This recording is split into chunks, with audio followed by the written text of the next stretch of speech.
Baada ya kushambulia uwanja wa ndege wa nchini Israel wa Ben Gurion, Wahouthi wa Yemen wamesema hawataiacha salama Ben Gurion na ni mpaka pale nchi ya Israel itakapoacha mashambulizi yake na uchokozi kule katika ukanda wa Gaza.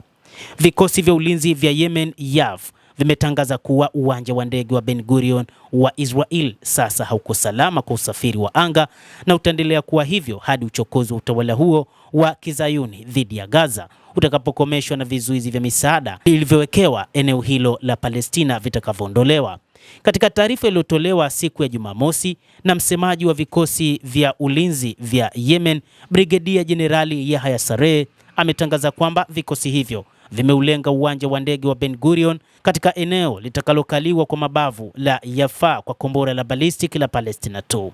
Kwa mujibu wa Saree, operation hiyo imetekelezwa kuunga mkono watu wanaodhulumiwa wa Palestina na wapiganaji wa Hamas ambao wameonyesha ujasiri kwa muda mrefu.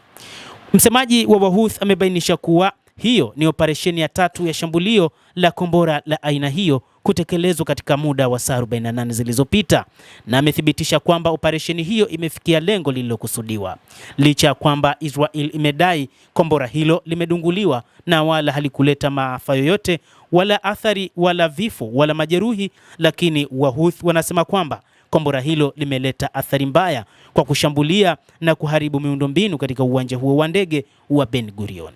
Mbali na hayo, Saree ameripoti kuwa kwa siku ya 6 mfululizo kikosi cha watumia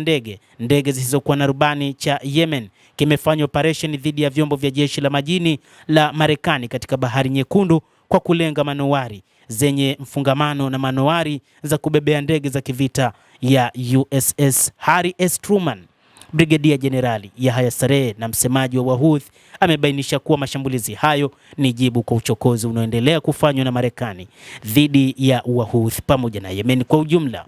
Msemaji huyo wa Wahouthi ametoa pongezi pia kwa wananchi wa Palestina na wapiganaji wao wa Hamas huko katika ukanda wa Gaza na kusifu uthabiti wao wa kuhimili hujuma za kikatili za Wazayuni. Operesheni mpya ya Yemen dhidi ya shabaha za Israel na Marekani zimeanza tena baada ya utawala wa Israel kuvunja makubaliano ya kusitisha mapigano ambayo yamedumu kwa miezi miwili huko Gaza, ambayo yalifikiwa baina yake na harakati za wapiganaji wa Hamas. Shambulio la makombora la Yemen ambalo limefanywa siku ya Ijumaa ni sehemu ya operesheni ya 4 kutekelezwa katika wiki hii kulenga maeneo ya kati ya Palestina inayokaliwa kwa mabavu yaliyopachikwa jina bandia la Israel baada ya utawala huo wa Israel kuanza tena kufanya mauaji ya kimbari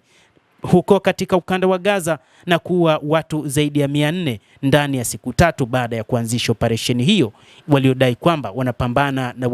wanapambana na Hamas ambao wanaandaa mpango wa kuwafanyia mashambulizi lakini pia wamedai kwamba wataacha kuishambulia Hamas hadi pale ambapo watawachilia mateka wao.